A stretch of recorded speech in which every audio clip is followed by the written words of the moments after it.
Hello everyone, welcome EduGram Audiobook Maharashtra State Board Series. Today we are going to listen Class 6th. Subject History. Chapter 9 Ancient Kingdoms of the South. 9.1 The Sher, Pandya and Chola Dynasties. 9.2 The Satvahana Dynasty. 9.3 The Vakataka Dynasty. 9.4 The Chalukya Dynasty. 9.5 The Pallava Dynasty. 9.6 The Rashtrakota Dynasty. 9.1 The Sher, Pandya and Chola Dynasties. Of the many dynasties in South India, 3 are mentioned in the literature of those times. These are the Sher, Pandya and Chola dynasties. These dynasties were in power around the 4th century BCE, or even before that. They find mention in the Ramayana and Mahabharata epics. They have also been mentioned in the Sangham literature in Tamil, and in the inscriptions of the Maurya Emperor Ashoka. In the Periplus of the Erythraean Sea, Muziris is mentioned as an important port on the coast of Kerala. This port was in the Sher kingdom, and was a major center for the export of spices, pearls, precious stones etc. to Rome and Italy, and to other countries of the West. The Pandya kingdom was a part of today's Tamil Nadu. There was a great demand for their high-quality pearls. The capital of this kingdom was Madurai. The ancient kingdom of the Cholas occupied the region of Tiruchirappalli in Tamil Nadu. 9.2 The Satvahana Dynasty. As in the north, after the decline of the Maurya Empire, the local kings in Maharashtra, Andhra Pradesh, Karnataka also became independent. They established small kingdoms of their own. One of these was the Satvahana Dynasty. Pratishthun or the present-day Pathun in Maharashtra was their capital. King Simik was the founder of the Satvahana Dynasty. The inscriptions in the Naingat caves near Junnar in Pune district bear the names of the important persons of this dynasty. Some of the Satvahana kings were known to write their mother's name before their own. For example, Gautamiputra Satakarni. Of the Satvahana kings, Gautamiputra Satakarni is particularly well known. A stone inscription in a cave at Nashik describes his deeds of valor. He had defeated the Shaka king Napana. He is described as Trisamudra Toyapivahan. Toya means water. The title means, one whose horses have drunk the water of 3 seas. The 3 seas are the Arabian Sea, the Bay of Bengal, and the Indian Ocean. During his reign, the empire of the Satavahanas extended from the river Nirmada in the north to the Tungabhadra river in the south. The famous poetic work Gathasaptashati in Maharashtri, a Prakrit language, was composed by the Satvahana king Hala. This work provides information about the life of the people during the Satvahana period. Indian trade increased greatly during the Satvahana period. Pathun, Tur, Bokardin, Kolhapur were recognized as important centers of trade. During this period, many artistic objects were produced at these places.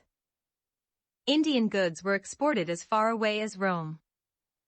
Some of the Satvahana coins carry images of ships. The cave sculptures at Ajunta, Nashik, Karla, Baj, Kanheri, Junnar in Maharashtra were carved during the Satvahana period. 9.3 The Vakataka Dynasty. The power of the Satavahanas began to weaken by the 3rd century CE. Among the dynasties that emerged after that, the Vakataka was a powerful dynasty. It was founded by the king Vindhya Shakti. He was succeeded by Pravarsan I. After his death, the kingdom of the Vakatakas got divided. There were 2 main branches. The capital of the first was at Nandavardhan, near Nagpur, and the capital of the other branch was at Vatsagam, which is today's Washim. Pravarsan I, son of Vindhya Shakti, extended the Vakataka kingdom in the north up to Malva and Gujarat, and in the south up to Kolhapur. At that time, Kolhapur was known as Kuntal. We have read that the Gupta Emperor Chandragupta II had married his daughter Prabhavati to Rudrasen II, the Vakataka king. Varadev, a minister of the Vakataka king Harishan, was a follower of Buddhism. Cave number 16 at Ajunta was dug at his instance. Some other caves at Ajunta were dug and beautified with paintings during Harishina's reign. The Vakataka king, Pravarsan II, composed Setaband in Maharashtri, a Prakrit language. Similarly, Kalidasa's Meghadutt also belongs to this period. 9. For the Chalukya dynasty. The Chalukya dynasty in Karnataka was a powerful one. The kingdoms of Kadamba, Kalachuri had become powerful after the decline of the Vakatakas. But the Chalukya kings established their dominance over all of them. Pulakeshi I established the rule of the Chalukya dynasty in the 6th century CE. His capital was Badami, which was earlier called Vatapi. The Chalukya king Pulakeshi II had successfully repulsed Emperor Harshavardhan's invasion. The famous temples at Badami, Aihole and Patadakal were built during the Chalukya period. 9.5 The Pallava dynasty. The Pallavas were also a powerful dynasty in South India. Kanchipuram in Tamil Nadu was their capital. Mahendra Varman was an able Pallava ruler. He expanded the Pallava kingdom. He was also a playwright. His son Narasimhavarman repulsed the attack on his kingdom by the Chalukya king, Pulakeshi II. The famous Ratha temples of Mahabalipuram were sculpted during his reign. These temples have been sculpted in single rock. The Pallavas had a powerful and well-equipped navy. During this period, India came in close contact with the countries of Southeast Asia. Internal and foreign trade flourished. Yuan Shuang had visited Kangxi and recorded that people of all religions received tolerant and just treatment under the rule of the Pallava kings.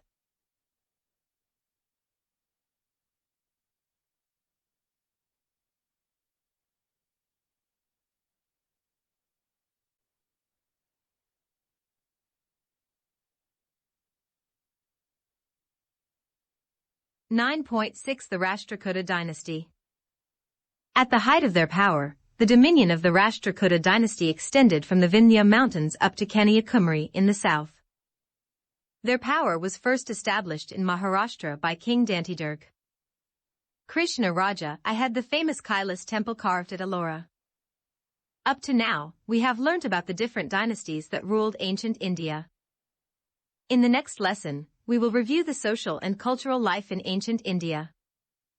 Do you know? Periplus of the Erythraean Sea. A periplus is a handbook. The Erythraean Sea is the Red Sea. For the Greeks, the Indian Ocean and the Persian Gulf were also a part of the Red Sea. Periplus of the Erythraean Sea is a handbook of the Red Sea. It was written sometime in the 1st century CE. The sailor who wrote it lived in Egypt. The Periplus gives information about the trade that went on along the Indian coastline, the Persian Gulf and Egypt. Ports like Barigaza i.e. Badak, Nala Sapara, Kalyan, Muziris are mentioned in the Periplus. Muziris was a port near Kochi in Kerala. This ancient port does not exist anymore. Chapter end. Find the answer book in the description of the video. Take 15-minute break before starting next chapter. EduGram help you to understand chapters in audio-visual ways that is also for free. Get the audiobook, explanation videos, question-answer book, exam preparation materials for free. Like, share and subscribe EduGram. Stay tuned for next chapter.